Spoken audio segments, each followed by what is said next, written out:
ಮೊದಲೆಲ್ಲ 5 ದಿನದ ಮದುವೆ ರೀ. ಮೊದಲೆಲ್ಲ ನಾ ಈ ಕತೆ ನನಗೆ ಯಾಕೆ ನೆನಪಾಗ್ಯದ ಅಂತಂದ್ರೆ ಅವ್ರು ಅಲ್ಲಿ ಪುರಾಣ ಪೂಜೆಗೆ ನಿಂತಾರ, ಇವ್ರು ಮೊದಲು ಹೋಗಿ ನಿಂತಾರ. ಅವಾಗ ಅದಕ್ಕೆ ನೆನಪಾಗ್ಯದ. ಆಯಿತು ಸರಿ. ಹೆಣ್ಮಗಳಿಗೆ ಇವ ಹೇಳ್ದ, ನೋಡು ಕೊಬ್ಬರಿ ಕಳ್ಕೊಂಬರ್ತಿದ್ವಿ, ಉತ್ತತ್ತಿ ಕಳ್ಕೊಂಬರ್ತಿದ್ವಿ, ಅಡಿಕೆ ಬಿಟ್ಟು ಬರ್ತಿದ್ವಿ, ಹುಡುಗರು ತೊಗೊಂತಾವ ಅಂದಿಲ್ಲ. ಇಲ್ಲಡ ಅಕ್ಕಿ ಕಾಳು ಹಾಕೋಕ್ಕಿಂತ ಮೊದಲ ಓಟು ಕಟ್ಕೊಂಡು ಬಂದೀನಿ ಅಂತ ಒಬ್ಬೊಬ್ರಿಗೆ ಅವು ಓಸು ಕೊಬ್ಬರಿ ಉತ್ತತ್ತಿ ಅಡಿಕೆ ಸ್ವಾಮಿಗಳು ಬೇರೆ ಬೇರೆ ಮಾಡೋ ಮುಂದೆ ಒಂದು ಕೊಬ್ಬರಿ ಬಟ್ಲಾಗ ತಾಳಿ ಸಿಕ್ತ್ರಿ. ಯವ್ವ ತಾಳಿ ಹಂಗೆ ತಂದಿಲ್ಲ. ನಾ ಏನು ಮಾಡಲಿ, ಅವಸರದಾಗ ಬಂದುಬಿಟ್ಟೆ. ಅವನಿಗೂ ನೆನಪಿಲ್ಲ, ನನಗೂ ನೆನಪಿಲ್ಲ. ಆಯಿತು ಸರಿ. ಅವಾಗ ಹೆಣ್ಮಗಳು ಅಂದಳು, ಅವರೇನು ದೂರಿನ ಬೀಗರದಾರ, ಇವರೇನು ಹೋಗಿರಂಗಿಲ್ಲ, ಇವತ್ತಿಲ್ಲೇ ಇರ್ತಾರೆ. ಅವಾಗೆಲ್ಲ 5 ದಿವಸದ ಮದುವೆ ರೀ, ಇಲ್ಲೇ ಇರ್ತಾರೆ. ಅವಾಗ ಈಕಿನೇ ಮದುಮಗಳು ಅನ್ನೋದು ಪಕ್ಕ ಹೆಂಗೆ ಗೊತ್ತು ಅಂತಂದ್ರೆ, ಈಗಿನ ಮದುಮಕ್ಕಳೇ ಬೇರೆ, ಅವಾಗಿನ ಮದುಮಕ್ಕಳು ಕೆಂಪು ಶಾಲು ಹೊತ್ಕೊಂಡು ಹಿಂಗಿರ್ತಿದ್ರಿ. ಹಿಂಗೆ ಇದನ್ನ ಇವ ಯಶವಂತ ಅಂತ ನೋಡು, ಮೊದಲು ನಾನು ಮದುಮಕ್ಕಳು ಮಾಡಿದೆ, ಮತ್ತು ನೀವು ಕೆಂಪ ಹೊಚ್ಕೊಂಡ್ರಿ ಅಲ್ಲ ಅಂತ ಹಿಂಗೆ. ಆ ಹೆಣ್ಮಗಳು ನೋಡಿ ಬರ್ತೀನಿ ತಡಿ, ಎಷ್ಟರೇ ಎದಿ ಹೊಡೆದಿದಿ ಅಂತಂದಳು.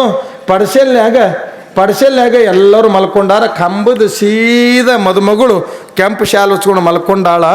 ಇಡೀ ಪಡಸೆಲಿ ತುಂಬ ಹೆಣ್ಮಕ್ಳು ಮಲ್ಕೊಂಡಾರ. ಈ ಹೆಣ್ಮಗಳು ಬಂದು ಗಂಡಗಂದಳು, ಕಂಬದ ಸೀದಾ ಪಡಸೆಲ್ನ್ಯಾಗ ಕೆಂಪು ಶಾಲು ಹೊಚ್ಕೊಂಡು ಮಲ್ಕೊಂಡಾಳ. ಆಕಿನೇ ಮದುಮಗಳು. ರಾತ್ರಿ 2ಕ್ಕೆ 1ಕ್ಕೆ ಹೋಗಿ ತಾಳಿ ಕಟ್ಟಿ ಬಾ ಅಂದಳು. ಆಕಿ ಬಂದು ಹೇಳಿ ಇವ ಹೋಗೋದ್ರಾಗ ರಾತ್ರಿ 11:30 ಅಲ್ರಿ, 12, 1 ಆತಲ್ರಿ. ತಣ್ಣಗೆ ಗಾಳಿ ಬೀಸ್ಯದ. ಮದುಮಗಳು ಮಗ್ಗಲಿದ್ದಳು, ಆಕಿ ನಡಗಾಕತ್ತಿದ್ದಳು. ಮದುಮಗಳ ಮಗ್ಗಲಿದ್ದಳು, ನಡಗಾಕತ್ತಳು. ಎಂಥ ಮನೆ ಕೊಟ್ನೆ ಅವ್ವ, ಇಲ್ಲೋಡು ನಿನ್ನ ಗಂಡನ ಮನೆಯವರು ನನಗೆ ಹೊಚ್ಕೊಳಕ್ಕ ಕಾಲಿಗೆ ಬಂದ್ರೆ ತೆಲಿಗೆ ಬರಲ್ಲ, ತೆಲಿಗೆ ಬಂದ್ರೆ ಕಾಲಿಗೆ ಬರಲ್ಲ, ಎಂಥಕ್ಕೂ ಕೊಟ್ಟಾರ ನೋಡು ಅಂತ ಭಯ ಮುಂದೆ. ಆಗಲೇ ಅಭಿಮಾನ ನೋಡ್ರಿ ಎಷ್ಟದ. ಆಯಿ ಇಲ್ಲೋಡ ನನ್ನ ಮನೆಗೆ ಬೈಬೇಡ, ನಿನಗೆ ಥಂಡಿ ಆದ್ರೆ ನಿನಗೆ ಹೊಚ್ಕೊಳ್ಳೋ, ನೀ ಹೊಚ್ಕೊಂಡಿದ್ದೆ ನನಗೆ ಕೊಡು, ನಂದು. ಆಕಿ ಏನು ಹೇಳಿದ್ರಿ, ಯಾರು ಶಾಲು ಹೊಚ್ಕೊಂಡಾರ?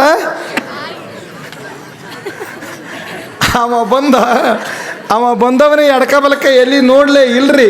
ತುಂಬ ಏನು ಹೊಚ್ಕೊಂಡಿದ್ದಳಲ್ರಿ, ಇನ್ನು ಮಾರಿ ನೋಡೋದೇ ಬೇಡ ಅಂತ ಕತ್ತಲದಾಗ ಕೊಳ್ಳಿಗೆ ಕೈ ಹಾಕದ, 3 ಗಂಟೆ ಹಾಕದ. ಹನೇ ಪಿತ್ತ ಪ್ರಕೃತಿ. ಲಗ್ನದಾಗ ಅಜ್ಜಿ ಉಂಡಿತ್ತು, ಆಯಿ ಉಂಡಿತ್ತು. ನಸಿಕಿನ್ಯಾಗ ಹೆಣ್ಮಗಳು ಬಡಗಿ ತಗೊಂಡು, ಅಲ್ಲ ಈಗ ನಂಗೇನು ಮನ್ಯಾಗಿದು ಲಟನ್ ರೂಮ್ ಇರ್ತಾವನ್ರಿ. ಈಗಿನ ಮಾತು ಬೇರೆ, ಹೊರಗೆ ತಿನ್ನೋದು, ಮನ್ಯಾಗ ಹೊಲಸು ಮಾಡೋದು. ಈಗೇನದ ಅಂದ್ರೆ ಹೊಲಗೆ ತಿನ್ನೋದು ರೀ, ಮನ್ಯಾಗ ಹೊಲಸು ಮಾಡೋದು. ಮೊದಲು ಇರಲಿಲ್ಲ. ಚರಿಗೆ ತೊಗೊಂಡು ಹೊರಗೆ ಹೋಗ್ಬೇಕಲ್ರಿ. ಚರಿಗೆ ತೊಗೊಂಡು ಹೊರಗೆ ಹೋಗೋದ್ರಾಗ ಆಯಿ ಕೊಳ್ಳಾಗಿನ ತಾಳಿ, ಹುಡುಗರು ಆಯಿ ಕೊಳ್ಳಾಗ ತಾಳು ಅನ್ನೋದ್ರಾಗ ಮತ್ತೆ ಪಂಚಾಯತ್ ಕೇಳಕ್ಕೆ ಅವ್ರ ಮನೆಗೆ ರೀ. ಯಾರ ಮನೆಗೆ? ಇವ ಕಟ್ಕೊಂಡು ಬಂದವನ ಮನೆಗೆ. ಅವ ಅಂದ, ಒಳಗೆ ಕುಂತು ಹೆಣ್ಮಗಳು ಅಂದಳಂತ, ತಾಳಿ ತಂದಿದ್ದ ಕರೆ ಆಯಿ ಕೊಳ್ಳಾಗ ಯಾಕೆ ಬಂದದ ಅಂದ್ರೆ, ನಿಮ್ಮ ಮನ್ಯಾಗ ಬ್ರಹ್ಮ ರಾಕ್ಷಸದ, ಅದು ಮದುಮಗಳು ಕೊಳ್ಳಾಗಿನ ತಾಳಿ ಆಯಿ ಕೊಳ್ಳಾಗ ಹಾಕ್ಯಾಳ. 11 ದಿನ ನಿಮ್ಮ ಮನ್ಯಾಗ ಇದ್ದು ದಾಸೋಗ ಮಾಡಬೇಕು ಅಂದ್ರಂತ. ಇರಲಿ, ನಾನು ಯಾಕೆ ಹೇಳ್ತೀನಿ ಅಂತಂದರೆ, ಅವಸರ ಒಮ್ಮೊಮ್ಮೆ ಮಾಡ್ತದೆ. ಚಪ್ಪಾಳಿ ಇರಲಿ. ಇವತ್ತಿನ ದಾಸೋಹಿಗಳಿಗೆ ಸಂಸ್ಕೃತಿಯನ್ನು ನೀಡುವುದು, ಸಂಸ್ಕಾರವನ್ನು ನೀಡುವುದು. ನಮ್ಮ ಗವಾಯಿಗಳು ಎಷ್ಟು ಚಂದ ಹೇಳಿದ್ರು. ಹೋಗಲಿ, ಹೆಸರಿಡೋಕ್ಕಿಂತ ಮೊದಲ 4 ದೇವರ ಹೆಸರಿಡ್ತೀರಲ್ರಿ. ಈಗ ನಾವು ಶರಣಪ್ಪ ಅಂತ ಹೆಸರಿಡೋಕ್ಕಂತ ಮೊದಲ 4 ದೇವರ ಹೆಸರಿಡ್ತಾರ. ಹೋಗಲಿ, ರುದ್ರಮುನಿಷ್ಯ ಅಂತಿಡ್ತಾರ, ಚನ್ನಋಷಭೇಂದ್ರ ಅಂತಿಡ್ತಾರ, ರೇವಣ ಸಿದ್ಧ ಜಗದ್ಗುರು ರೇವಣ ಸಿದ್ಧ ಅಂತಿಡ್ತಾರ, ಸಿದ್ಧಾರೂಢ ಅಂತಿಡ್ತಾರ.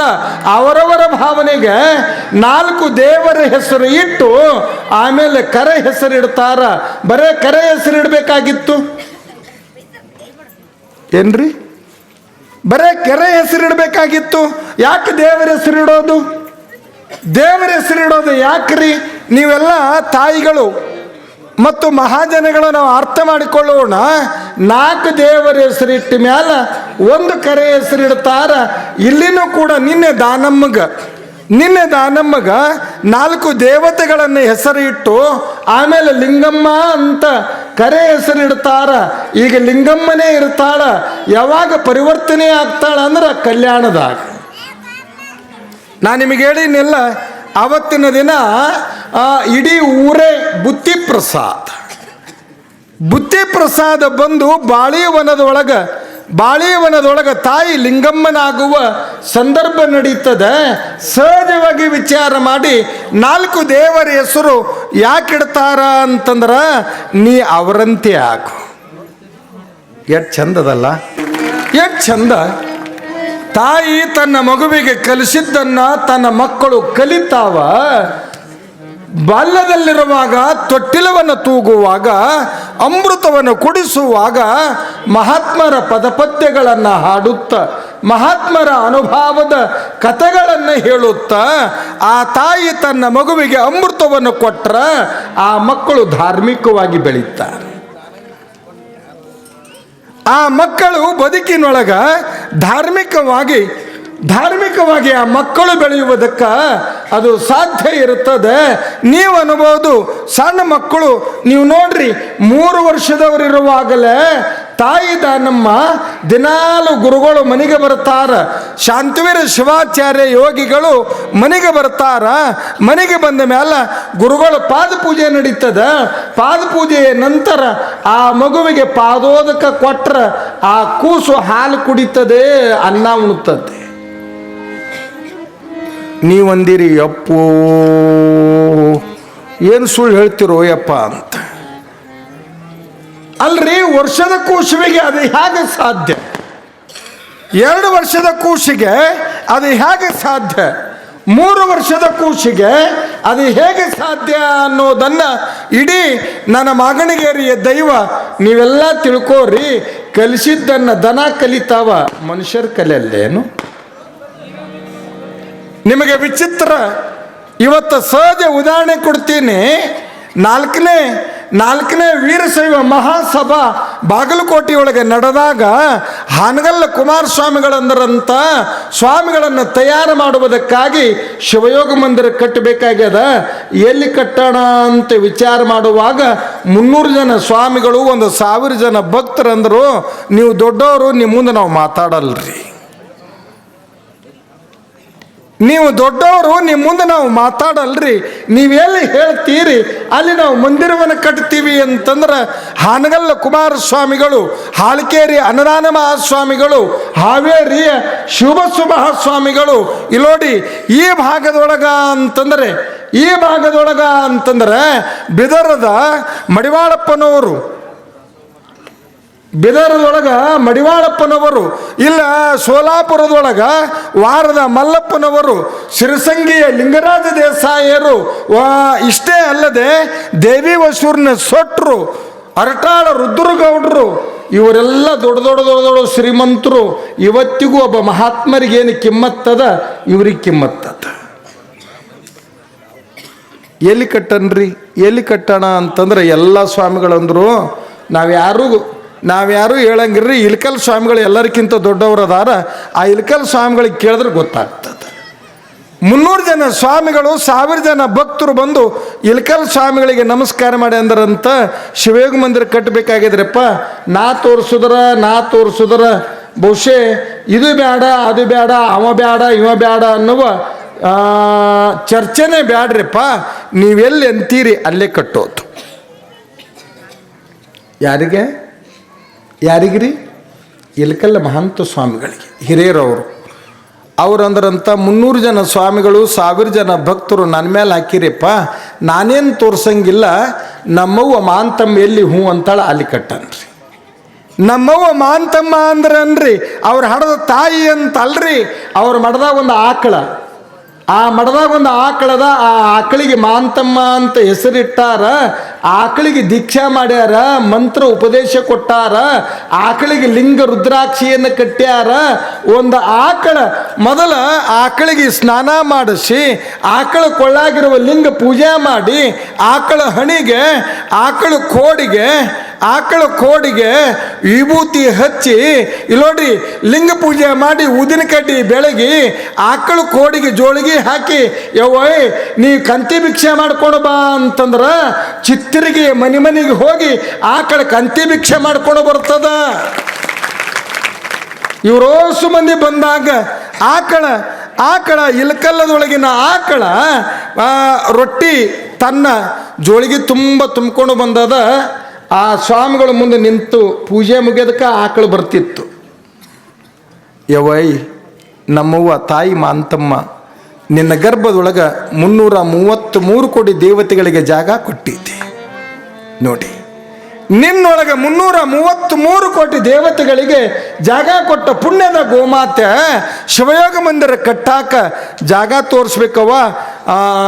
ಶಿವಯೋಗಿಗಳು ತಯಾರಾಗೋದು ಈಗ ಉದಾಹರಣೆಗಾಗಿ ಪರಮ ಪೂಜ್ಯ ದಾನೋಯ್ ದೇವರಂಥವ್ರು ಲಕ್ಷ ಸಾವಿರ ಜನ, ಶಿವಪ್ರಸಾದ ದೇವರಂಥವರು ಸಾವಿರ ಜನ ಎಲ್ಲೇ ಇರಲಿ, ಶಿವಯೋಗ ಮಂದಿರದ ಸಂಸ್ಕೃತಿ, ಶಿವಯೋಗ ಮಂದಿರದ ಸಂಸ್ಕಾರ ಈ ನಾಡಿನ ಎಷ್ಟು ಜನ ಜಗದ್ಗುರುಗಳದಾರ, ಎಷ್ಟು ಜನ ಶಿವಾಚಾರ್ಯರದಾರ, ಎಷ್ಟು ಜನ ವಿರಕ್ತರದಾರ, ಎಷ್ಟು ಜನ ಬಸವ ಅನುಯಾಯಿಗಳದಾರ, ಅವರಿಗೆಲ್ಲರಿಗೆ ಅನ್ನ ಕೊಟ್ಟ ಪುಣ್ಯದ ಕ್ಷೇತ್ರ ಯಾವುದು ಅಂದರೆ ಅದುವೇ ಹಾನಗಲ್ಲ ಯೋಗಿಯ ಶಿವಯೋಗ ಮಂದಿರ. ಆ ಶಿವಯೋಗ ಮಂದಿರವನ್ನು ಕಟ್ಟುವುದಕ್ಕೆ ಜಾಗ ತೋರಿಸಬೇಕು ಅಂತ ಆ ತಾಯಿ ಗೋಮಾತೆಗೆ ಹೇಳಿ ಪೂಜೆ ಮಾಡಿ, ಯವ್ವ ನೀ ತೋರಿಸುವ ಸೂಚನೆ ಏನು ಅಂತಂದ್ರೆ ನೀ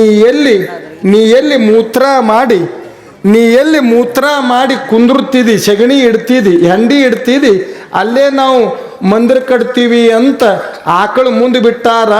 300 ಜನ ಸ್ವಾಮಿಗಳು, 1000 ಮಂದಿ ಭಕ್ತರು ಹಿಂದೆ ಬೆನ್ನತ್ಯಾರ. 3 ದಿನ ಆಕಳ ಮೂತ್ರ ಮಾಡಿಲ್ಲ, 3 ದಿನ ಆಕಳ ನೀರು ಕುಡ್ದಿಲ್ಲ, 3 ದಿನ ಆಕಳ ಮೇವು ತಿಂದಿಲ್ಲ. ಇಲ್ಲೋಡಿ ಎಲ್ಲಿನೂ ಕುಂತಿಲ್ಲ. ಎಲ್ಲರೂ 3 ದಿವಸ ಹಗಲು ರಾತ್ರಿ ಹೀಗೆ ನಡೀತಲ್ಲ ಅಂತ ಸಾಕಾಗ್ತು ಅಂದ್ರೆ ಒಂದು ಕಡೆ ನಿಂತು ಬಿಡ್ತಿತ್ತು. ಕೊನೆಗೆ ಬದಾಮಿ ಎಡಭಾಗದೊಳಗೆ, ಬದಾಮಿ ಮುಂಭಾಗದೊಳಗೆ ಐಹೊಳಿ ಪಟ್ಟದ ಕಲ್ಲು, ದಕ್ಷಿಣ ಕಾಶಿ ಬಲಭಾಗದೊಳಗೆ ಸಿದ್ಧನ ಕೊಳ್ಳ, ಪುಣ್ಯದ ಮಲಾಪಹಾರಿಯ ನದಿ, 200 ಎಕರೆ ಪತ್ರಿ ಗಿಡ, 200 ಎಕರೆ ಪತ್ರಿ ಗಿಡ, ಡಬಗಳ್ಳಿಯ ಮುಳ್ಳ, ಹೊಳೆದಂಡಿಗೆ ಹೋಗಿ ಆಕಳ 3 ದಿನದ ಮ್ಯಾಲ ಕಳ್ಳಿ ಒಳಗೆ ಹೋಗಿ ಆಕಳು ಕುಂತು ಮೂತ್ರ ಮಾಡಿ ಸೆಗಣಿ ಇಟ್ಟು ಆಕಳು ಕುಂತು ಜಾಗನೇ ಇವತ್ತು ಪುಣ್ಯದ ಶಿವಯೋಗ ಮಂದಿರ. ಅವರಂದ್ರು ಅಲ್ರಿ ಸಣ್ಣ ಹುಡುಗರನ್ನ ಸ್ವಾಮಿಗಳನ್ನ ತಯಾರು ಮಾಡಕ್ಕೆ ಇಲ್ಲಿ ಇಟ್ಟಿರ್ತೀವಿ, ಆಕಳು ಇಲ್ಲಿ ಬಂದು ಕುಂತಲ್ಲ ಹೊಳೆದಂಡಿಗೆ, 200 ಎಕರೆ ರೀ, ಅಲ್ಲಿ ಕಸ ಅಂದ್ರೆ ಪತ್ರಿ ಗಿಡ. ಶಿವಯೋಗ ಮಂದಿರದಾಗ ಹೇಗೆ ನಮ್ಮ ಕಡೆ ಇದು ಯಾವುದೋ ಜಾಲಿ ಅಂತೀರಲ್ಲ, ಇದು ಯಾವುದೋ ಜಾಲಿ, ಇದು ಈ ಜಾಲಿ ಶಿವಯೋಗ ಮಂದಿರದಾಗ ಇಲ್ರಿ. ಹುಟ್ಟಿದ ಪ್ರತಿ ಬೀಜನೂ ಕೂಡ ಅಲ್ಲಿ ಪತ್ರಿ ಗಿಡನೇ, 200 ಎಕರೆ ಪತ್ರಿ ಗಿಡ ಆದ.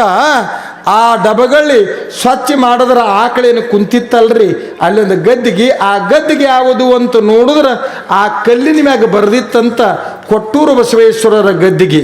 ಕೊಟ್ಟೂರು ಬಸವೇಶ್ವರರ ಗದ್ದಿಗೆ ಇದನ್ನು ಸ್ಥಾಪನಾ ಮಾಡಿದವರು ಯಾರು ಅಂದರೆ ಕಲ್ಯಾಣದ ಘಟಿವಾಳಯ್ಯನವರು, ಕಾಲಜ್ಞಾನಿಗಳು ಘಟಿವಾಳಯ್ಯನವರು.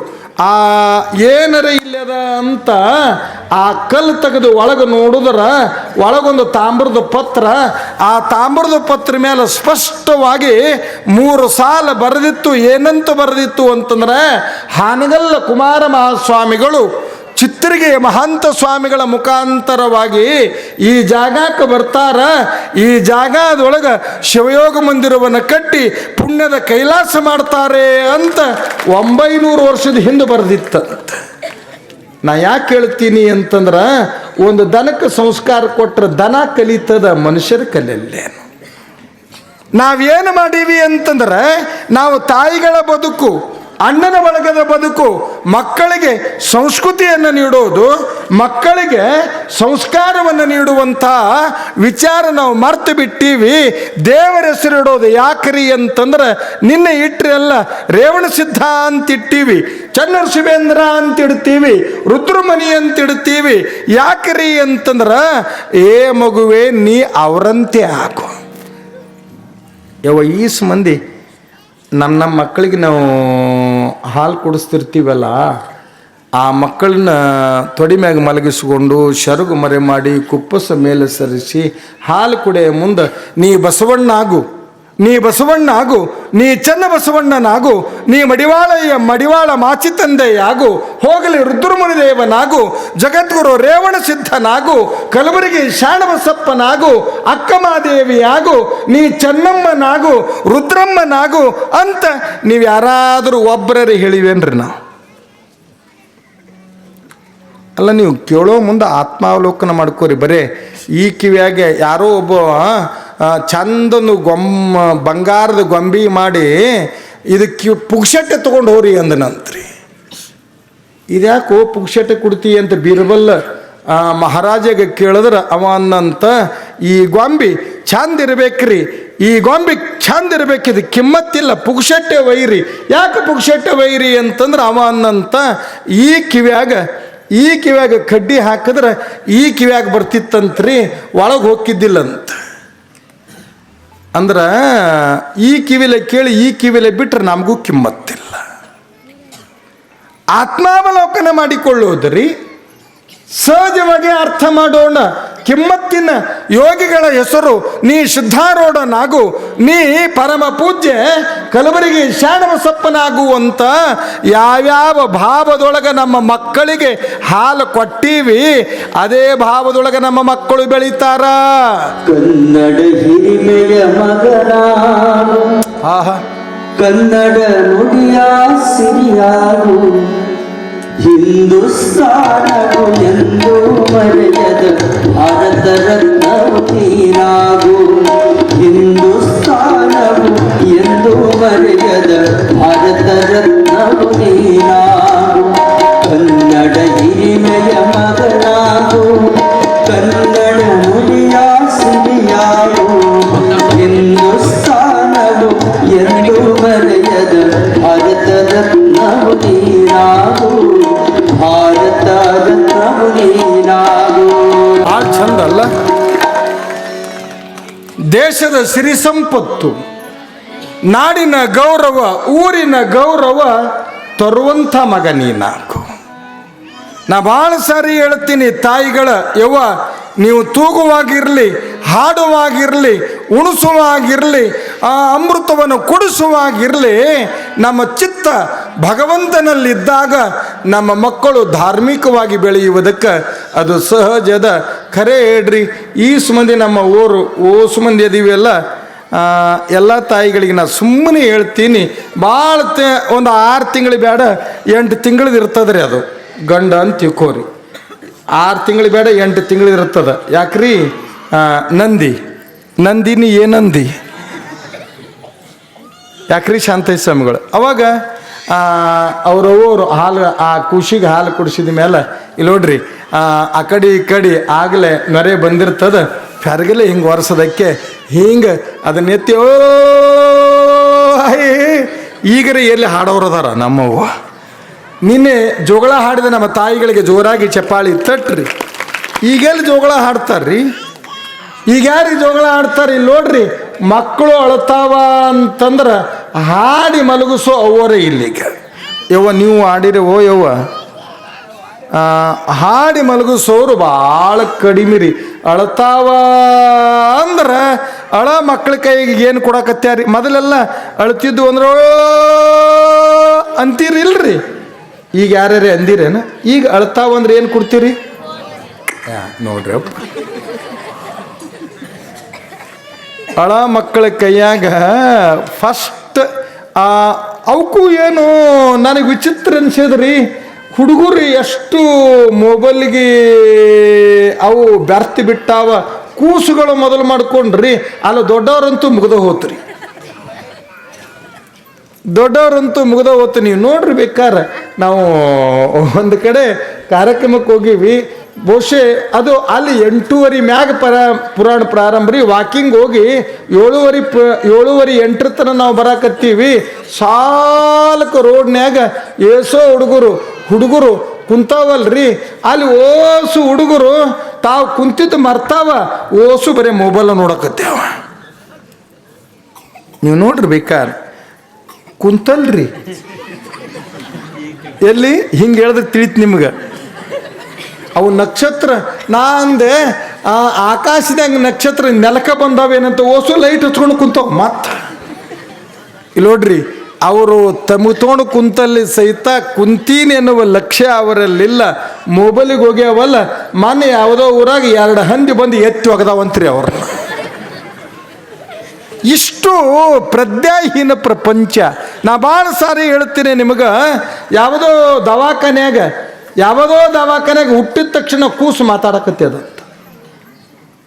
ಹುಟ್ಟಿದ ತಕ್ಷಣ ರೀ ಕೂಸು ಮಾತಾಡಕತ್ತದ. ಇಲ್ಲಿ ನೋಡ್ರಿ, ಅವ್ರವ್ವ ಇನ್ನೂ ನೆಳಾಕತ್ತೇಳ, ಈ ಮಗ ಮಾತಾಡಕತ್ತ. ಯಾರು ಕೂಡ ಹೆರಿಗೆ ಮಾಡಿಸಿದ ನರ್ಸ್ ಕೂಡ ಓ ಮೇಡಮ್ ಅಂತಂತ್ರಿ. ಅದು ಯವ್ವ ಇಲ್ಲಾರು ಮಾತಾಡ್ತಾರ ಹೆರಿಗೆ ಥಿಯೇಟ್ರ್ನಾಗ ಯಾರಂತೂ ಹೊಳ್ಳಿ ನೋಡೋದ್ರಾಗ ಅದು ಕೂಸು ಮಾತಾಡ್ತಿತ್ತು. ಈಕಿ ನೆಳಾಕತ್ತಿದಳು, ಆಕೆ ಅಂದಳಂತ ಕೈ ತಗೊಳಕ್ ಬಂದೀನಿ, ಈಗ ಹುಟ್ಟಿದಿ ಮಾತಾಡಕತ್ತೇನು ಅಂದ್ರೆ ಆ ಕೂಸು ಹೇಳ್ತದಂತ, ನಾ ಈಗ ಯಾಕೆ ಮಾತಾಡಕತ್ತೀನಿ ಅಂತಂದ್ರೆ ನಮ್ಮ ಮಮ್ಮಿ ಮೊಬೈಲ್ ಹೊರಗದ. ಅದು ಹೇಳ್ತ ನಮ್ಮ ಮಮ್ಮಿ ಮೊಬೈಲ ಹೊರಗದ, ನಮ್ಮ ಮಮ್ಮಿ ಮಂಚು ಮೇಲೆ ಕುಂತು ಯಾವಾಗ ನಾವು ಹೊಟ್ಯಾಗ ಕುಂತೀನಿ ಅವಾಗಿನಿಂದ ಮೊಬೈಲ್ ಬಿಟ್ಟೇ ಇಲ್ಲಕ್ಕಿ. ಅದಕ್ಕೆ ಅದು ಹೊರಗದ, ನಾ ಏನು ನಿಮಗೆ ಮಾತಾಡ್ತಿದ್ದಿಲ್ಲ, ನಿಮ್ಮ ಮೊಬೈಲ್ ಇದ್ರು ಕೊಡ್ರಿ, ನಾ ಅದ್ರಾಗ ನಟ್ ಐತಿಲ್ಲ ಅಂತ ಕೇಳ್ತಂತ. ಮತ್ತೆ ಅದ್ರಾಗ ಐತೆ ಇಲ್ಲ ಯಾಕಂದ್ರೆ ಹೇಳ್ತದ, ವಿಡಿಯೋ ಕಾಲ್ ಮಾಡಿ ಕೈಲಾಸದ ಪರಮಾತ್ಮಗೆ ಹೇಳ್ತೀನಿ, ನಾ ಆರಾಮ ಹೋಗಿ ಮುಟ್ಟಿನಿ, ನೀ ಆರಾಮಿರು ಅಂತೀನಿ ಅಂತಿತ್ತಂತ. ಅದು ಇದಕ್ಕೆ ಚಪ್ಪಾಳಿ ಬಾರಿಸ್ತೀರಿ ಏನು? ಮತ್ತೆ ಇವತ್ತು ಅಳ್ತಾವೆ ಅಂತಂದ್ರೆ ಬಹುಜನಗಳ ಏನದ ಮೊಬೈಲ್ ಕೊಡುವಂಥದ್ದು ಅವತ್ತಿನ ತಾಯಿಗಳೊಳಗಿನ ಬದುಕು ಎಂತಾದ್ರಿ. ಎಷ್ಟು ಚಂದ ಹೇಳಿದರಲ್ಲ, ನೀ ಹಿಂದೂಸ್ಥಾನದೊಳಗೆ ದೇಶದ ಗೌರವ ತರುವಂಥದ್ದು, ನಾಡಿನ ಗೌರವ, ದೇಶದ ಗೌರವ, ಊರಿನ ಗೌರವ ಆ ಮಕ್ಕಳ ಮುಖಾಂತರವಾಗಿ ಬೆಳಿಬೇಕಾಗ್ತದಂತ ಆ ಭಾವನೆಯನ್ನು ತಾಯಿ ನಿಂಗಮ್ಮಗ, ಇಲ್ಲಿ ದಾನಮ್ಮಗ ಸಿರಸಮ್ಮ ಕೊಡ್ತಾಳ. ಕೊಡುವುದರೊಂದಿಗೆ ನಾನು ಹೇಳದನಲ್ಲ, ಇಷ್ಟಂತ ಒಳ್ಳೊಳ್ಳೆ ಪದಗಳನ್ನು ಹಾಡಿ ದೇವರಾಗ ನೀನು ಅಂತ ಹೇಳೋದಳು. ನಾವ್ರೆ ಯವ್ವ ಏಡ್ ಚಂದದನೇವ್ವ ನಮ್ಮವನ ಗಂಡ ನಮ್ಮಪ್ಪ ಅಂದಿರಿ, ನಮ್ಮವನ ಗಂಡ ನಮ್ಮಪ್ಪ ಸುಬೇದಾರ್ ಇವನೇ. ಮತ್ತು ಅವ್ರವನ ಗಂಡನ ಇವನು ಮಾಡಿ ಅವ್ರ ಅಪ್ಪನ ಎರಿ ಕಳ್ಸಾರ, ಯಾರಿಗೆ ಗೊತ್ತರಿ. ಹೆಣ್ಣಿತ್ತು ಅಂದ್ರೆ ಎಷ್ಟು ಚಂದದಾಳೆ ಯವ್ವ ತಿದ್ದಿ ತೀಡಿದ ಬಂಗಾರದ ಮಾಟ, ಗುಂಗುರ ಕೂದಲ, ನೀಳವಾದ ನಾಚಿಕ ಮೂಗ ನಮ್ಮ ಅಪ್ಪನ. ಈಗ ನೋಡ್ರಿ ಅಪ್ಪ, ನಮ್ಮ ಅಪ್ಪನ ಹೆಂಡತಿ. ಅಲ್ಲಿ ತಾಯಿ ಇದನ್ನೇ ಹೇಳಿಲ್ಲ. ತಾಯಿ ಹೇಳಿದ್ದೇನು ಅಂತಂದ್ರೆ ಮಹಾತ್ಮರ ಉದಾಹರಣೆಯನ್ನು ಕೊಡುತ್ತಾ ಅಮೃತವನ್ನು ಕುಡಿಸ್ಯಾಳ. ಆ ಅಭಿಮಾನದ ಗಟ್ಟಿಯಾಗಿ ಆ ತಾಯಿ 5 ವರ್ಷಕ್ಕೆ ಬಂದಾಗ ಶ್ರೀ ಗುರು ಶಾಂತವೀರ ಶಿವಾಚಾರ್ಯರು ಆ ಮಗುವಿಗೆ ಓಂಕಾರವನ್ನು ಬರೆದು ಕೊಟ್ಟಾರ. ಓಂಕಾರವನ್ನು ಬರೆದು ಕೊಟ್ಟಾರ. ಆ ಓಂಕಾರ ಬಹುಶಃ ಆ ಓಂಕಾರವನ್ನು ಬರೆದು ಕೊಟ್ಟಾಗ ಓಂಕಾರವನ್ನು ಓಂ ಅಂತ ತೀಡ್ತಾಳ, ಓಂ ಅಂತ ಬರಿತಾಳ. ಆ ಓಂ ಅನ್ನುವ ಮಂತ್ರವನ್ನು ಆ ಗುರುವಿನ ಮುಖಾಂತರವಾಗಿ ಬಾಲ್ಯದಲ್ಲಿದ್ದಾಗಲೇ ಪಡೆದಿರುವ ಪುಣ್ಯದ ಆ ಮಹಾಮಾತೆ ತಾಯಿ ನಮ್ಮ ಗುರುಗಳೊಳಗೆ ಹೇಳುತ್ತಾಳ. ಅನುಭಾವದ ವಿದ್ಯೆಯ ಪರ್ವತವೇ ತಾನಾಗಿ 8 ವರ್ಷಕ್ಕೆ ಆ ತಾಯಿ ಗುರುವಿಗೆ ಕೇಳಿದಳಂತ, ಯಪ್ಪ ಮೌಸಪಿಂಡ ಮಂತ್ರಪಿಂಡವಾಗಬೇಕು. ಆಧ್ಯಾತ್ಮದ ಸಂಸ್ಕಾರ ರೀ. ನಮ್ಮ ಮಕ್ಕಳಿಗೆ ನಾವು ಒಳ್ಳೇದು ಬೆಳೆಸಿದ್ರೆ ಒಳ್ಳೇದೇ ಬೆಳಿತಾವ ಅಂತ ಹೇಳಿದ್ನಲ್ಲ. ನೀವು ನೋಡ್ರಿ, ಸಾಲಿಗೆ ಹೋಗೋ ಹುಡುಗರಿಗೆ ಚಾಕ್ಲೇಟ್ ಶಾಲಿಗೆ ಹೋಗೋ ಹುಡುಗರಿಗೆ ಚಾಕ್ಲೇಟ್ ಜೇಬಿನೊಳಗಿಟ್ಟು ನೀವು ಎಡಕ ಬಲಕ ಅವಕ್ಕೆ ಗಲ್ಲಕ್ಕೆ ಮುದ್ದು ಕೊಟ್ಟು ಮತ್ತು ಪಾಕಿಟ್ ಮನಿ ಈಟಿರೋದ್ರಾಗ ದುಡ್ಡು ಕೊಟ್ಟು ಕಲಿಸಿಬಿಟ್ಟಿವಿ. ಭಾಳ ಖುಷಿಯಿಂದ ಶಿಶುವಿಹಾರದ ಶಾಲಿಗೆ ಹೋಗೋ ಹುಡುಗ ಸಹಜವಾಗಿ ಒಂದಿನ ಅವ್ರವು ಕೇಳಿದ್ನಂತ, ಮಮ್ಮಿ ಮಮ್ಮಿ ಮಮ್ಮಿ ಮಮ್ಮಿ ನಾನೀಗಾಗಲೇ ಏಸು ದಿವಸ ಆಯ್ತು ಮಮ್ಮಿ ನಾ ಶಾಲಿಗೆ ಹೊಂಟೀನಿ, ಇನ್ನೂ 8 ದಿವಸ ಶಾಲಿಗೆ ಹೋಗೋದು, ಇನ್ನು ಎಷ್ಟು ದಿವಸ ಶಾಲಿಗೆ ಹೋಗೋದು ಅಂದ್ರೆ ನಾನ ಕೇಳೀನಿ ಅಂತ ತಿಳ್ಕೊರಿ. ಈಗ ನಿಮ್ಮ ಮನ್ಯಾಗ ನಿಮ್ಮ ಮಗ ಕೇಳೇನ ಅಂತ ತಿಳ್ಕೊರಿ, ಇದಕ್ಕೇನು ಉತ್ತರ ಹೇಳ್ತೀರಿ ಅಮ್ಮ? ಮಮ್ಮಿ ಮಮ್ಮಿ ನಾ ಎಷ್ಟು ದಿವ್ಸ ಹೋಗೋದು ಶಾಲಿಗೆ, ನಾ ಎಷ್ಟು ದಿವ್ಸ ಹೋಗೋದು ಶಾಲಿಗೆ ಅಂದರೆ ಆ ಹೆಣ್ಮಗಳಿಗೆ ಖುಷಿಯಾಗಿ ಗಪ್ಪನೆ ಗಲ್ಲಕ್ಕೆ ಮುದ್ದು ಕೊಟ್ಟಕ್ಕೆ ಅಂದಳಂತ, ಪಪ್ಪ ಪಪ್ಪ ನೀ ಮದುವೆ ಆಗತ್ತನ ಶಾಲಿಗೆ ಹೋಗೋದ, ಮದುವೆ ಆಗತ್ತನ ಶಾಲಿಗೆ ಹೋಗೋದೆ. ಇಷ್ಟು ಹೇಳಿ ಗಂಡನ ಸೈಕಲ್ ಮೋಟ್ರ್ ಮೇಲೆ ಕುಂದರ್ಸಿ ಶಾಲ್ಯಾಗ ಇಳಿಸೋರಿ ಅಂತಂದಳಲ್ರಿ. ಅವ ಇಳಿದ ತಕ್ಷಣ ದಿವಸ ಪಪ್ಪ ಹೋಗಿ ಬಾ ಟಾಟಾ ಅಂತಿದ್ನಿಲ್ಲ. ಅವತ್ತು ಹೋಗ್ಲಿಲ್ರಿ, ಗಾಡಿ ಹಿಡಿದು ಒಳಗೆ ಶಾಲ್ಯಾಗ ಹೋಗಲೇ ಇಲ್ಲ, ಗಪ್ಪನೆ ನಿಂತ್ಕೊಂಡು ಅವ್ರ ಅಪ್ಪನ ಪ್ಯಾಂಟ್ ಒತ್ತಿ ಹಿಡ್ದ. ಹೋಗಲೇ ಟೈಮ್ ಆಗಿದೆ, ಅಂಗಡಿಗೆ ಹೋಗ್ಬೇಕು, ಹೋಗೋ ಪಪ್ಪ, ಹೋಗ ಪಪ್ಪ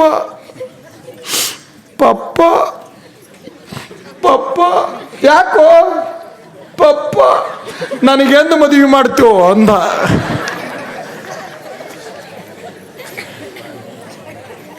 ಏನು ಹೇಳ್ಯಾಳ? ನಾ ಎಂದಿನಿಲ್ಲ ಕಲಿಸಿದ್ದು, ಎಂದು ಮದುವೆ ಮಾಡ್ತೇವೆ ಅವ್ರವ ಅದು ಹೇಳಿದ್ದಿಲ್ಲ ಅಂದ್ರೆ ಅದೇ ಕೇಳ್ತಿತ್ರಿ. ಎಂದು ಮದುವೆ ಮಾಡ್ತೇವೆ ಪಪ್ಪ, ನನಗೆಂದು ಮದುವೆ ಮಾಡ್ತಿ? ಆ ಹುಡುಗ ಹಣಿ ಹಣಿ ಹಣಿ ಪಡ್ಕೊಂಡು ಅವ್ರ ಅಪ್ಪ ಅಂದ, ಲೇ ದಾಟ ಅಲ್ಲೋ ಇಷ್ಟು ಜಲ್ದಿ ನಿನಗೆ ಯಾಕೆ ಮದುವೆ ಅಂದ್ರೆ ಅವ ಅಂದ, ನಮ್ಮ ಮಮ್ಮಿ ಹೇಳ್ಯಾಳ ಪಪ್ಪ, ನಮ್ಮ ಮಮ್ಮಿ ಹೇಳ್ಯಾಳ ಪಪ್ಪ, ನಾ ಏಸು ದಿನ ಶಾಲಿಗೆ ಹೋಗೋದು ಅಂತ ಮಮ್ಮಿ ಕೇಳಿದನೆ, ಮದುವೆ ಆಗತ್ತನ ಹೋಗು ಅಂತ ಮಮ್ಮಿ ಅಂದಾಳ. ಪಪ್ಪ ನಾಳೆ ಮದುವೆ ಮಾಡು ನಾಡ್ದ. ನಾವು ನಮ್ಮ ಮಕ್ಕಳು 8 ವರ್ಷಕ್ಕ ಆ ತಾಯಿ ಶಾಂತವೀರ ಶಿವಾಚಾರ್ಯರಿಗೆ ದಾನಮ್ಮ ಕೇಳಿದ್ದೇನು ಅಂತಂದ್ರೆ, ಗುರುವೇ ವ್ಯರ್ಥ ಹರಿದು ಹೋಗ್ತೀನಿ, ಬಿಡಬೇಡ. ಮೌಸಪಿಂಡ ಮಂತ್ರಪಿಂಡವಾಗಬೇಕಾದ್ರೆ ಗುರು ಬೇಕು. ಬಹುಶಃ ಗುರು ಸಿಗೋದು ದುರ್ಲಭ, ಸಿಕ್ಕರೆ ಬಹುಲಾಭ. ಗುರುಗಳು ಸಿಕ್ಕರು ಅಂತಂದ್ರೆ ನಾನು ಹೇಳಿದನಲ್ಲ, 132 ವರ್ಷದ ಮ್ಯಾಲ ಮಾಗಣಗೇರಿಯ ದೈವಕ್ಕೆ ಪರಮ ಪೂಜ್ಯ ದಾನಯ್ಯ ದೇವರು ದೊರೆತಿದ್ದು. ಬಹುಶಃ ನೀವು ದಾನಯ್ಯ ದೇವರು ಯಾರೋ ಅಂತ ನೀವು ತಿಳಿದಿರಬಹುದು. ಗದ್ದಿಗೆ ಒಳಗಿರುವ ಪರಮ ಪೂಜ್ಯ ರುದ್ರಮುನಿ ಸ್ವಾಮಿಗಳವರೇ ದಾನಯ್ಯ ರೂಪದೊಳಗೆ ಈ ಊರಿಗೆ ಬಂದಾರ. ಪರಮ ಪೂಜ್ಯ ದಾನಯ್ಯ ದೇವರ ಪುಣ್ಯದ ರೂಪ. ನಾನು ಹೇಳಿದನಲ್ಲ, ಗುರು ಸಿಗೋದು ದುರ್ಲಭ, ಸಿಕ್ಕರೆ ಬಹುಲಾಭ. ಎಷ್ಟು ಚಂದ, ನಾನು ಕೇಳಿದ್ದಿಲ್ಲ. ಇನ್ನೊಮ್ಮೆ ಜೋರಾಗಿ ಚಪ್ಪಾಳಿ ತಟ್ರಿ ದಾನಯ್ಯ ದೇವರಿಗೆ. ನಾ ಕೇಳಿದ್ದಿಲ್ಲ, ಭಾಳ ಚಂದ ಮಾತಾಡ್ತಾರೆ, ಭಾಳ ಚಂದ. ವಿಶೇಷವಾಗಿ ನಾನಂತೂ ಎಷ್ಟೋ ಜನಗಳಿಗೆ ಪಟ್ಟಾಧಿಕಾರದೊಳಗೆ ಕೊನೆಗೆ ಮಾತಾಡಲಿ ಅಂತ ನಾನು ಯಾಕಂತೀನಿ ಅಂದ್ರೆ, ಭಾಳ ಜನಗಳಿಗೆ ಮಾತು ಬಲ್ಲವ ಮಾಣಿಕ್ಯ ತರ್ತಾನ, ಮಾತು ಬರದವ ಜಗಳ ತರ್ತಾನ. ಯಾರಿಗೆ ಮಾತಿನೊಳಗ ಆದರ್ಶ ಇರುತ್ತದ, ಪ್ರಪಂಚವನ್ನೇ ಗೆದಿತಾನ. ಮಾತು ಜ್ಯೋತಿರ್ಲಿಂಗ. ಅಲ್ಲಮ ಪ್ರಭುಗಳು ಹೇಳ್ತಾರ, ಮಾತು ಜ್ಯೋತಿರ್ಲಿಂಗ. ಇನ್ನೂ ಮುಂದುವರೆದು ಬಸವಣ್ಣನವರು ಹೇಳ್ತಾರ, ಮಾತು ಮುತ್ತು, ಮಾತು ಮಾಣಿಕ್ಯ ಅಂತ ಹೇಳ್ತಾರ. ಅಂಥ ಮಾಣಿಕ್ಯದ ಆಶೀರ್ವಚನ, ಅಂಥ ಜ್ಯೋತಿರ್ಲಿಂಗದ ಆಶೀರ್ವಚನ ನಾ ಕೇಳೀನಿ ದೇವರಿರುವಾಗಲೇ. ಯಾರಲ್ಲಿ ಅಂತಂದ್ರೆ ಮಾಗಣಗೇರಿಯ ಪರಮ ಪೂಜ್ಯ ದಾನಯ್ಯ ದೇವರೊಳಗೆ. ಭಾಳ ಚಂದ. ಗುರು ಸಿಗೋದು ದುರ್ಲಭ, ಸಿಕ್ಕರ ಬಹುಲಾಭ. ಗುರುಗಳ ಆಶೀರ್ವಚನದೊಳಗ ಅವರ ಕನಸಿನ ವಿಚಾರಗಳನ್ನು ಕೊಟ್ಟರಲ್ರಿ. ಏನು ಕನಸಿನ ವಿಚಾರ? ಹಸದೀನಿ ಅನ್ನುವವನಿಗೆ ಅನ್ನ ಸಿಗಬೇಕು. ಅವರು ಹೇಳಿದ ಮೊದಲನೇದ್ದು, ಹಸದೀನಿ ಅನ್ನುವವರಿಗೆ ಮಠದ ಅಂಗಳಕ್ಕೂ ಬಂದು ಸುಮ್ಮನೆ ಹೋಗೋದಲ್ಲ. ಹಸದೀನಿ ಎನ್ನುವವನಿಗೆ ಅನ್ನ ಸಿಗಬೇಕು. ಎರಡನೇದ್ದೇನು ಅಂತಂದ್ರೆ ಅಕ್ಷರ ಅಭ್ಯಾಸ ಸಿಗಬೇಕು ನಮ್ಮ ನಾಡಿನ ಮಕ್ಕಳಿಗೆ. ಅವರು ಈಗಾಗಲೇ ನಾನು ಖುಷಿ ಪಟ್ಟಿದ್ದೇನು ಅಂತಂದ್ರೆ, ದಯಾನಂದ ಅಣ್ಣವ್ರೆ, ಈಗ ರಂಭಾಪುರಿ ಜಗದ್ಗುರುಗಳು ಪಾಠಶಾಲಾದಲ್ರಿ ತಿರುಮಲಕೊಪ್ಪದೊಳಗೆ 60 ವಿದ್ಯಾರ್ಥಿಗಳಿಗೆ ರಂಭಾಪುರಿ ಜಗದ್ಗುರುಗಳೇ ಸ್ವತಃ ದಾನಯ್ಯ ದೇವರನ್ನ ಸಂಸ್ಕೃತ ಪ್ರಾಧ್ಯಾಪಕರನ್ನಾಗಿ ನೇಮಿಸ್ಯಾದ ಮಾಗಣಿಗೇರಿ ಗುರುಗಳನ್ನ. ಯಾವಾಗಲೂ 60 ವಿದ್ಯಾರ್ಥಿಗಳಿಗೆ ಈಗಾಗಲೇ ನೀವು ಮೊನ್ನೆ ನೋಡಿರಲ್ಲ, ಅವರ ಕೈಯಾಗೆ ಕಲಿತಿರುವ ಎಷ್ಟು ವಿದ್ಯಾರ್ಥಿಗಳು, ಅವರ ಕೈಯೊಳಗೆ ಕಲಿತಿರುವ ಎಷ್ಟೋ ವಿದ್ಯಾರ್ಥಿಗಳು ವೇದಾಧ್ಯಯನವನ್ನು ನಮ್ಮನ್ನು ಪಠಣ ಮಾಡ್ತಾರ. ಯಾವಾಗಲೂ ಭಕ್ತರು ಸಂಸ್ಕಾರ ಬರಬೇಕಾಗಿತ್ತು ಅಂತಂದ್ರೆ ಆ ಊರಾಗಿನ ಸ್ವಾಮಿಗಳು ಪರಿವರ್ತನೆ ಆಗಬೇಕು. ನಾ ಹಿಂಗೆ ಹೇಳ್ತೀನಿ ಅಂತ ಊರು ಸ್ವಾಮಿಗಳು ಸಿಟ್ಟಾಗ್ಬ್ಯಾಡ್ರಿ. ಬರೇ ಭಕ್ತರೇ ಶಾಣ್ಯರು ಅಂತಲ್ಲ, ಶಾಣ್ಯರಾಗಿ ಭಕ್ತರಿರಬೇಕು ಅಂತಲ್ಲ, ಶಾಣ್ಯರಾಗಿ ಸ್ವಾಮಿಗಳಿರಬೇಕು ಅಂತಲ್ಲ. ಸ್ವಾಮಿಗಳು ಶಾಣ್ಯರಿರಬೇಕು, ಭಕ್ತರು ಶಾಣ್ಯರಿರಬೇಕು. ಭಕ್ತರೊಳಗೆ ಭಾವ ಪರಿವರ್ತನೆ ಇರಬೇಕು, ಸ್ವಾಮಿಗಳಲ್ಲಿ ಶಿವಯೋಗದ ಶಕ್ತಿ ಇರಬೇಕು. ನೀವು ಈಸು ಮಂದಿ ಬಂದು ಸ್ವಾಮಿಗಳಿಗೆ ನಮಸ್ಕಾರ ಮಾಡ್ತೀರಲ್ಲ, ಸ್ವಾಮಿಯ ಪುಣ್ಯದ ಪಾದಕ್ಕೆ ನಮಸ್ಕಾರ ಮಾಡುವ ಅರ್ಥ ಏನು ಅಂತಂದರೆ, ನೀವೆಲ್ಲ ತಿಳ್ಕೋರಿ, ನೌಕರಿ ಮಾಡುವವನಿಗೆ ಡ್ಯೂಟಿ ಬೇಸರ ಆಗಬಾರ್ದು, ರೈತನಿಗೆ ಮಣ್ಣು ಬೇಸರ ಆಗಬಾರ್ದು, ಸ್ವಾಮಿಗಳಾದವರಿಗೆ ಪೂಜಾ ಬೇಸರ ಆಗಬಾರ್ದು. ಇವತ್ತು ನಾವು ಹೋಗಿ ನಮಸ್ಕಾರ ಮಾಡೀವಿ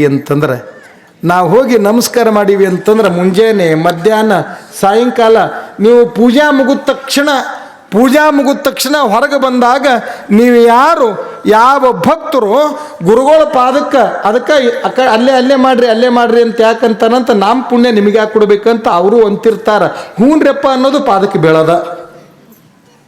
ಯಾವ ಭಕ್ತ ಪೂಜೆ ಮುಗಿದ ತಕ್ಷಣ ಗುರುಗಳ ಪುಣ್ಯದ ಪಾದಕ್ಕೆ ನಮಸ್ಕಾರ ಮಾಡ್ತಾನ, ಆ ಪೂಜಾದೊಳಗಿನ ಅರ್ಧ ಫಲ ಭಕ್ತನ ಬದುಕಿಗೆ ಬರ್ತದೆ.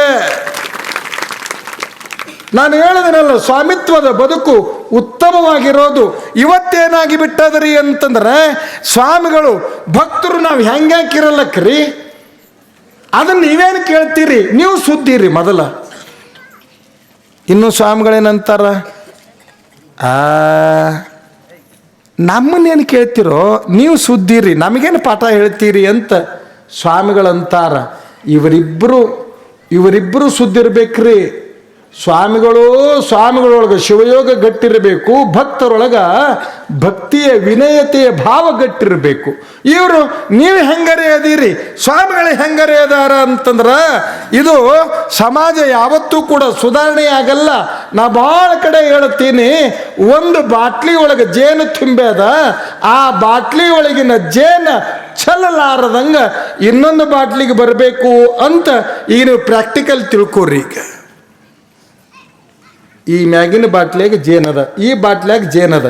ಯಾಕ್ರಿ ಮಲ್ಲಯ್ಯಪ್ಪರ ಅವರು ನಾವು ಕೂಡಿ ದಾವಣಗೆರೆ ಭಾಳ ಕಡೆ ಸಂಚಾರ ಮಾಡೀವಿ. ಬಹುಶಃ ಪೂಜ್ಯ ಮಲ್ಲಯ್ಯ ಸ್ವಾಮಿಗಳಿಗೆ ಜೋರಾಗಿ ಚಪ್ಪಾಳಿ ತಟ್ಟಿ ಧನ್ಯವಾದಗಳನ್ನು ಹೇಳೋಣ. ಈ ಬಾಟ್ಲಿ ತುಂಬಿದ ಬಾಟ್ಲಿ ಜೇನದ. ಏನ್ರಿ ಬಸವಣ್ಣವ್ರ, ನೀನು ನನಗೆ ನೋಡ ಮತ್ತು ಚೆಲ್ಲಬಾರ್ದ ಮತ್ತು ಈ ಬಾಟ್ಲಿಯಾಗ ಜೇನದ, ಈ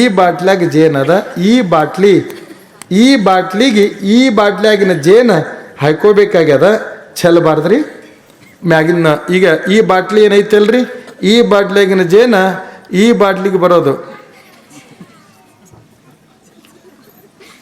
ಚೆಲ್ತದ ಏನು ಬಾಟ್ಲಿಗೆ ಬರ್ತದ? ಯಾಕ್ರಿ ಬಾಟ್ಲಿ ಅಳಿಗಾಡಕತ್ತದಿಲ್ರಿ, ತೆಳಗಿನ ಬಾಟ್ಲಿ ಅಳಿಗಾಡಕತ್ತದ. ಹೋಲ್ರಿ, ಇದು ಕರೆಕ್ಟ್ ಅದ.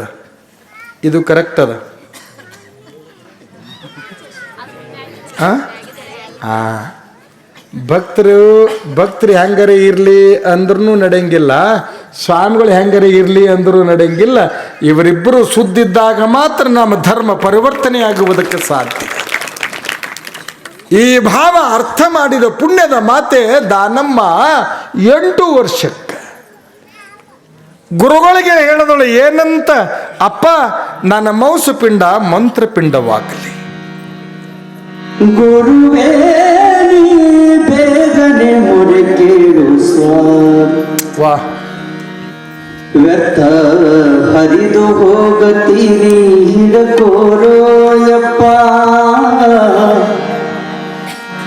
ಗುರುವೇ ನೀ ಬೇಗನೆ ಮೊರೆ ಕೇಳು ಸ್ವಾಮಿ, ಗುರುವೇ ನೀ ಬೇಗನೆ ಮೊರೆ ಕೇಳು ಸ್ವಾಮಿ, ವ್ಯರ್ಥ ಹರಿದು ಹೋಗತೀರಿ ಹಿಡಕೋರೋಯಪ್ಪ, ವ್ಯರ್ಥ ಹರಿದು ಹೋಗತೀನಿ ಹಿಡಕೋರೋಯಪ್ಪ. ಗುರುವೇ ನೀ ಬೇಗನೆ ಮೊರೆ ಕೇಳು ಸ್ವಾಮಿ. ಬಹಳ ಉತ್ತಮ. ಅಂಗಲಾಚಿ ಭಜಿಸಿ ಮುಕ್ತಿ ಪಡೆಯೋ ಖೋಡಿ ಏ ಖೋಡಿ. ಇದೆಲ್ಲ ಮಡಿವಾಳಪ್ಪನ ಪುಣ್ಯದ ನೆಲ ಆಯಿತು. ಮಡಿವಾಳಪ್ಪನವರಿಂದ ಈ ನೆಲ ಪಾವಿತ್ರತೆಯನ್ನು ಪಡೆದಾದ ಬಹುಶಃ ಇಡೀ ಸಗರನಾಡಿನ ಕಿಮ್ಮತ್ತು, ಇಡೀ ಸಗರನಾಡಿನ ಕಿಮ್ಮತ್ತಿನ ಅನುಭವದ ಹಾಡುಗಳನ್ನು ಕೊಟ್ಟ ಮಹಾತ್ಮ ಯಾರು ಅಂತಂದರೆ ನಾವೆಲ್ಲರೂ ಧೈರ್ಯದಿಂದ ಹೇಳಬೇಕು. ಯಾರು ಅಂದರೆ ಅವರೇ ಪರಮ ಪೂಜ್ಯ ಕಡಕೋಳದ ಮಡಿವಾಳಪ್ಪನವರು. ಬಹಳ ಚಂದ. ವ್ಯರ್ಥ ಹರಿದು ಹೋಗ್ತೀನಿ ಹಿಡ್ಕೋರೋ ಯಪ್ಪ. ದೇಹ ಮಂತ್ರಪಿಂಡವಾಗಬೇಕು ಅಂದ್ರೆ ಗುರುನಾಥ ನೀ ಬೇಕು. ಸುಮ್ಮನೆ ಸಿಗ್ತದೇನು? ಕೊಡದಾಗ ನೀರು ಹೋಗಬೇಕು ಅಂದ್ರೆ ಕೊಡದಾಗಿನ ಗಾಳಿ ಹೊರಗೆ ಬರಬೇಕಂತ. ನಾನು ನನ್ನದು ಅನ್ನುವ ಮೋಹ ಬಿಟ್ಟವನಿಗೆ ಮಾತ್ರ ಅಲ್ಲಿ ಉಪದೇಶ ಸಿಗುತ್ತದೆ. ನೀವೇ ಕೇಳ್ತೀರಲ್ಲ, ಇಲ್ಲಿ ಯಾವುದು ಈ ಶಿಂದಗಿಯಿಂದ ಈ ಕಡೆ ಬರೋ ಮುಂದೆ ದೇವೇಂದ್ರಪ್ಪ ಗೌಡ್ರೆ, ಈ ಕೆನಲಿಂದ ಹಿಂಗೆ ಎಡಗಡೆ ಊರೈತಿ ನೋಡ್ರಿ, ಅದು ಈ ದೊಡ್ಡ ಕೆನಲ್ ರೀ ಅದು. ಶಿಂದಗಿ ದಾಟಿದ ಮೇಲೆ ಎಡಗಡೆ ರೀ, ಎಡಗಡೆ ಹಿಂಗೆ ಅದು ಎರಗಲ್ಲ ಒಳಗೆ ಹೋಗ್ತೀವಿ ರೀ. ಈ ಕಡೆ ಹಿಂಗೆ ಆಹೇರಿ ಒಳಗೆ ಗುರುಲಿಂಗಪ್ಪ ಗೌಡ್ರು ಅಂತ ಸಾವ್ಕಾರ. ಆಳೇರಿ ಒಳಗೆ ಗುರುಲಿಂಗಪ್ಪ ಗೌಡ್ರು 32 ಕೂರಿಗೆ ಜಮೀನ, 32 ಕೂರಿಗೆ ಜಮೀನ. ಲಚ್ಚಾಣ ಸಿದ್ದಪ್ಪನವ್ರ ಹತ್ರ ಹೋಗಿ, ಯಪ್ಪ ನಾಡಿನ ಮಂದೆಲ್ಲ ನಿಮ್ಮ ಅನುಗ್ರಹ ತಗೊಂಡಾರ, ನಿಮ್ಮಿಂದ ಉಪದೇಶ ತಗೊಂಡವರು ಸಾಧುಕುಲ ಚಕ್ರವರ್ತಿ ಮುಗುಳುಕೋಡದ ಪರಮ ಪೂಜ್ಯ ಎಲ್ಲ ಲಿಂಗ ಯೋಗಿಗಳಾಗ್ಯಾರ. ಗುರುಲಿಂಗಪ್ಪ ಗೌಡ್ರು ಹೇಳ್ತಾರ, ಒಬ್ಬ ಹಾಲು ಮತದ ಎಲ್ಲಪ್ಪಗ ನೀವು ದೀಕ್ಷಾ ಕೊಟ್ಟು ಸಾಧುಕುಲದ ಚಕ್ರವರ್ತಿಗಳನ್ನಾಗಿ ಮಾಡೀರಿ. ನಾನು ನಿಮ್ಮ ಹೆಸರು ಕೇಳೀನ್ರಪ್ಪ, ಅದಕ್ಕೆ ನನಗೆ ನಿಮ್ಮಿಂದ ಉಪದೇಶ ಆಗಿ ದೀಕ್ಷಾ ಕೊಟ್ಟು ಮಂತ್ರ ಕೊಟ್ಟು ದೇಹ ಪವಿತ್ರ ಮಾಡ್ರಿ ಅಂತಂದ್ರೆ ಅವನ ಪರೀಕ್ಷೆ ಮಾಡಾಕ ಪರಮ ಪೂಜೆ ಲಚ್ಚಾಣದ ಸಿದ್ಧಲಿಂಗ ಮಹಾರಾಜರಂದ್ರಂತ, ಯಾವ್ರಪ್ಪ ನಿಂದು ಅಪೋರ ನಂದು ಆಯೇರಿ, ಆಯೇರ್ಯಾಗ ಗುರುಲಿಂಗಪ್ಪ ಗೌಡ್ರು ಅಂತ ನಾವೇ ರೀ, ಸುತ್ತ 4 ಊರಿಗೆ ನಮ್ಮ ಊರಿಗೆ ನಂದೇ ಆಸ್ತಿ ಹಚ್ಚರಿ ಅಂದ. ಲೇ ಮಗನ ಅಂದರು, ಲೇ ಮಗನ ನನ್ನಿಂದ ಉಪದೇಶ ತಗೋಬೇಕು ಅಂತ ಬಂದಿದಿ, ಇನ್ನೂ ನಿನ್ನ ತಲೆಯಾಗ ನಾ ಗೌಡ ಅನ್ನೋದು ನಿನಗೆ ಉಳ್ಕೊಂಡದ, ಅದು ಬಿಟ್ಟು ಬಂದಾಗ ನಿನಗೆ ಉಪದೇಶ ಕೊಡ್ತೀನಿ. ಅವಾಗಂದ್ರು, ತಪ್ಪಾಗ್ಯದ್ರಿಪ್ಪ. ಇಲ್ಲ ತಪ್ಪಾಗ್ಯದ ಅನ್ನೋದೇನಿಲ್ಲ. ಎಷ್ಟು ಎಕರೆ ಆಸ್ತಿ ಅದ? 32 ಎಕರೆ ಅದ. ಹಂಗಾರೆ 32 ಎಕರೆ ನೀ ಹೇಳ್ದಲ್ಲ, ನಮ್ಮ ಊರಿಗೆ ನಂದೇ ಗಟ್ಟುಳ ಆಸ್ತಿ ಅಂದೆಲ್ಲ, 32 ಎಕರೆ ಹೊಲ ಮಾರಿ ಬಾ, ನಿನ್ನ ಹೆಂಡ್ತಿನ ಕರ್ಕೊಂಬಾ ಅಂದರು. 32 ಎಕರೆ ಹೊಲ ಮಾರಿ ನಿನ್ನ ಹೆಂಡ್ತಿನ ಕರ್ಕೊಂಬಾ. ಅವ ಸೀದಾ ಹೋದ, ಹೆಂಡ್ತಿಗೆ ಹೇಳ್ದ, ನನಗಂತೂ ಉಪದೇಶ ಬೇಕಾಗ್ಯದ, ಈ ಆಸ್ತಿ ನನಗೆ ಬೇಕಾಗಿಲ್ಲ, ಇದು ಅಳಿದು ಹೋಗ್ತದ, ನನ್ನೊಂದಿಗೆ ಇದು ಯಾವುದು ಬರಲ್ಲ, ಇದಾವುದು ನನ್ನೊಂದಿಗೆ ಬರಲ್ಲ. ನನಗೆ ಪಕ್ಕ ನನ್ನ ಗುರು ಲಚ್ಚಾಣದ ಸಿದ್ದಪ್ಪ ಮಹಾರಾಜರಿಂದ ನಾವು ಉಪದೇಶ ತಗೋಬೇಕಾಗ್ಯದ. ನೀನು ನನ್ನೊಂದಿಗೆ, ನಾನಂತೂ ಹೊಲ ಮಾರಾಟಕ್ಕೆ ಹಚ್ಚೀನಿ, ಮಾರೀನಿ, ನೀನು ನನ್ನೊಂದಿಗೆ ಬಾ, ನೀನು ಪಾವನ ಆಗ್ತಿದಿ ಅಂತಂದ್ರೆ ಆಕೆ ಅಂದಳಂತ, ಇಲ್ಲಡ ಆ ಮಠದಾಗ ಹೋಗಿ ಸನ್ಯಾಸಿಯಾಗಿ ಜೋಳಿಗೆ ಹಿಡಿತೇನು? ನಾವಲ್ಲೇ ನೀ ಏನು ಹೇಳಿದ್ರು ನಾ ಬರಂಗಿಲ್ಲ, ನಿನ್ನ ಹೊಲ ಬೇಡ, ನಿನ್ನ ಮನೆ ಬೇಡ, ನೀ ಬೇಡ, ನಾ ತವ್ರ ಮನೆಗೆ ಹೋಗ್ತೀನಿ, ನೀ ಎಲ್ಲರಿಗೆ ಹೆಣಕ್ಕೆ ಹೆಂಟ್ಗಲ್ಲಿ ಏರ್ಸ್ಕೊಂಡು ಹೋಗು ಅಂದಳಾಕಿ. ಈ ಶಬ್ದ ಹೊಲ ಮಾರ್ದ. ಹೊಲ ಮಾರಿ ಬಂದು ಪರಮ ಪೂಜ್ಯ ಲಚ್ಚಾಣದ ಸಿದ್ದಪ್ಪ ಮಹಾರಾಜರಿಗೆ 32 ಎಕರೆ ಹೊಲದ್ದು ಏನೆಲ್ಲವನ್ನ ಕಾಣಿಕೆಯನ್ನು ಮುಂದಿಟ್ಟು ಉಪದೇಶ ತಗೊಂಡ, ಇವತ್ತಿನ ದಿನಮಾನಕ್ಕೆ ನೀವು ತಗೋರಿ. ಅವತ್ತಿನ ಗುರುಲಿಂಗಪ್ಪ ಗೌಡ್ರು ಇವತ್ತಿನ ದಿನಮಾನದಾಗ 3 ಕೋಟಿ ರೂಪಾಯಿ ಮಠ ಕಟ್ಟ್ಯಾರ, 1 ಕೋಟಿ ರೂಪಾಯಿದು ತೇರು ಮಾಡಿಸ್ಯಾರ. ವರ್ಷ 40-50 ಸಾವಿರ ಜನ ಕೂಡಿ ಗುರುಲಿಂಗಪ್ಪ ಮಹಾರಾಜರ ತೇರು ಎಳಿತಾರೆ ಇವತ್ತು. ಯಾಕ್ರಿ ನಾನು ಈ ಮಾತು ಹೇಳ್ತೀನಿ ಅಂತಂದ್ರೆ, ನಾನುವಂಥದ್ದು ಹೊರಗೆ ಬಂದಾಗ ಅನುಭವದ ಅಮೃತವನ್ನು ನೀಡುವುದಕ್ಕೆ ಸಾಧ್ಯ. ಅದಕ್ಕೆ ಮಡಿವಾಳಪ್ಪನವರು ಅಂದರು, ಅಂಗಲಾಚಿ ಭಜಿಸಿ ಮುಕ್ತಿ ಪಡಿ ಕೋಡಿ ಏ ಕೋಟಿ. ಲಿಂಗಕ್ಕಲ್ಲನೆ ಬ್ಯಾಡ ಕುದ್ಲಿಗೇಡಿ, ಜಂಗಮನ್ನ ಜರಿ ಬ್ಯಾಡ ಜುಂಗುಲಾಡಿ, ಮ್ಯಾಲೊಂದು ಕೆಳಗೊಂದು ಹಾರಾಡುತ್ತೀದಿ, ನಾವೆಲ್ಲರೂ ಒಂದನ್ನು ತಿಳಿದು ನೋಡಿ. ನಾಳೆ ಈಗಾಗಲೇ ಟೈಮ್ ಭಾಳ ಆಗಿದ್ರೆ 10 ನಿಮಿಷ ನಾನೇ ಮುಂದಕ್ಕೆ ಹೋದೆ, ಕ್ಷಮ ಇರಲಿ. ಅದರಾಗ ಥಂಡಿಗೆ ನಿನ್ನೆನೇ ಹೇಳಿದ್ದೆ 10:30 ಅನ್ನೋದ್ರಾಗ ಯಾವುದೇ ಪರಿಸ್ಥಿತಿಗೆ ಮಂಗಲಕ್ಕೆ ಬರ್ತೀವಿ ಅಂದೀವಿ. ಈಗ ನಾನೇ 10 ನಿಮಿಷಕ್ಕೆ ಕ್ಷಮ ಇರಲಿ ಅನ್ನುವಂಥದ್ದನ್ನು ತಿಳಿಸಿ, ನಾಳಿನ ದಿನ ಆ ತಾಯಿಗೆ ಶಾಂತವೀರ ಶಿವಾಚಾರ್ಯರು ಮಂತ್ರ ಕೊಡ್ತಾರೆ. ದೀಕ್ಷಾ ಅಂದ್ರೆ ಏನು? ನೀವು ಇಲ್ಲಿ ಭಾಳ ಮಂದಿ ಗುರುವಿನ ಮಕ್ಕಳು ಆದವ್ರು ಅದೀರಿ, ಲಿಂಗ ಕಟ್ಕೊಂಡವ್ರು ಅದೀರಿ. ಇಲ್ಲ, ಊರಾಗ 4 ಜಿಲ್ಲಾಕಲ್ರಿ, ಇಡೀ ರಾಜ್ಯಕ್ಕೆ ಪ್ರತಿಷ್ಠಿತ ಆಚಾರವಂತ ಸ್ವಾಮಿಗಳು ಅಂದ್ರೆ ಮೊದಲನೇ ಲಿಸ್ಟ್ನಾಗ ಸಿಗೋರೆ ಯಾರು ಅಂತಂದರೆ ಮಾಗಣಗೇರಿ ಪರಮ ಪೂಜ್ಯ ಡಾಕ್ಟರ್ ವಿಶ್ವಾರಾಧ್ಯ ಶಿವಾಚಾರ್ಯರು. ಮತ್ತು ಅವ್ರ ಊರಾಗ ನಾ ಈ ಮಾತು ನಿಮಗೆ ಕೇಳಾಕತ್ತೀನಿ, ಉಪದೇಶ ದೀಕ್ಷಾ ತೊಗೊಂಡವ್ರು ಲಿಂಗ ಕಟ್ಕೊಂಡವ್ರು ಅದೀರಿ. ನಾಳೆ ಹೇಳ್ತೀನಿ ಆ ಮಾತನ್ನು. ಎಲ್ಲರಿಗೂ ಧನ್ಯವಾದ.